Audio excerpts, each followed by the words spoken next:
Rahasia di balik dinding rumah. Suatu malam di ruang keluarga, Alia sedang duduk di sofa sambil menenangkan 3 anaknya yang mulai mengantuk. Suaminya, Bima, sedang duduk di dapur mencari cemilan. Rumah itu terlihat tenang, tetapi dalam hati Alia ada kegelisahan yang sulit dijelaskan. Bima di dapur.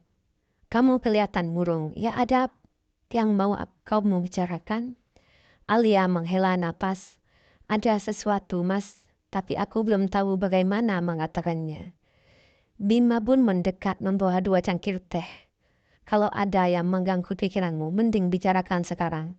Apa yang terjadi? Alia menunduk, suaranya gemetar. Mas, aku rasa ini saatnya aku jujur. Tapi aku mohon, apapun reaksimu nanti, dengarkan aku sampai selesai. Bima pun menanggupi apa yang Alia katakan. Kamu bikin aku khawatir. Alia, ada apa? Alia menahan air mata. Ketiga anak kita, Dimas, Rani, dan Aditya, mereka bukan anak kandungmu, Mas. Bima terdiam, lalu tertawa kecil. Ya Tuhan, Alia, kamu bercanda. Anak-anak itu mirip aku. Wajah Dimas sama persis seperti aku waktu kecil. Alia menggeleng pelan. Mas, aku serius, mereka memang mirip kamu. Tapi mereka bukan anak kandungmu. Mereka anak dari ayah. Bima membela cangkir teh jatuh dari tangannya. Apa? Alia, jangan main-main. Ayah? Maksudmu mereka anak ayah kandungku? Alia menangis. Iya mas, aku nggak tahu harus mulai dari mana. Tapi ini semua terjadi sebelum kita menikah. Jelaskan Alia, sekarang juga. Alia berusaha tenang. Waktu itu aku masih muda dan baru saja pindah ke kota ini. Aku tidak punya siapa-siapa dan ayahmu menawarkan bantuan. Dia sering memberiku uang, pekerjaan, perhatian. Aku mengira dia tulus, tapi ternyata dia punya maksud lain. Bima pun menjawab, apa maksudmu? Maksud lain bagaimana?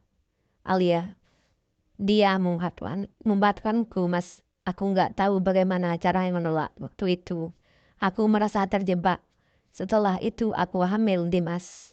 Ayah bilang dia akan mengajakku, asal aku tidak memberitahu siapapun. Dia bilang dia akan menjodohkan aku denganmu agar semuanya tampak normal. Bima marah dan terkejut. Jadi ayah memanipulasi semuanya. Kamu nggak pernah cinta sama aku? Alia menjawab, bukan begitu mas.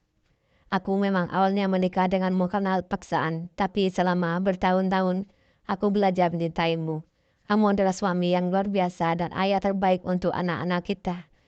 Bima menggelengkan kepala emosional. Aku nggak percaya ini. Ayahku sendiri bagaimana dia bisa tega. Dan kamu Alia, kenapa kamu nggak bilang dari dulu? Aku takut mas. Aku takut kamu nggak akan percaya padaku.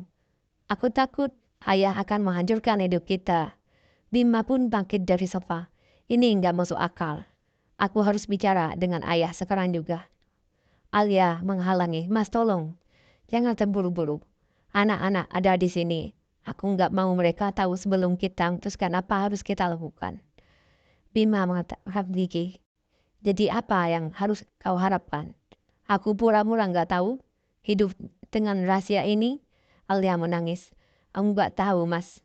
Aku hanya ingin jujur. Aku nggak mau jadi beban lagi. Aku tetap mencintaimu. Dan aku hanya ingin kita tetap bersama. Bima terdiam lama, lalu berbicara pelan. Aku butuh waktu. Aku nggak tahu apa aku bisa menghadapi ini sekarang. Keesokan harinya di rumah mertuanya, Bima mendatangi rumah ayahnya, Pak Wirya dengan kemarahan yang sulit dibendung. Bima, ayah, aku mau penjelasan. Apa benar Dimas Rani dan Aditya adalah anak ayah? Pak Wirya terkejut, lalu mencoba tenang. Siapa yang bilang itu?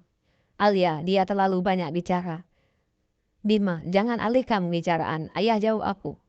Pak Wirya menghela napas akhirnya mengaku. Iya, Bima, mereka anak-anak ayah. Tapi ayah lakukan semua ini untuk melindungi keluarga kita. Bima marah. Melindungi? Melindungi yang bagaimana ayah? Ayah menghancurkan hidupku.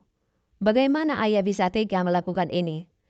Pak Wirya, Ayah hanya ingin kamu bahagia. Alia adalah perempuan yang baik.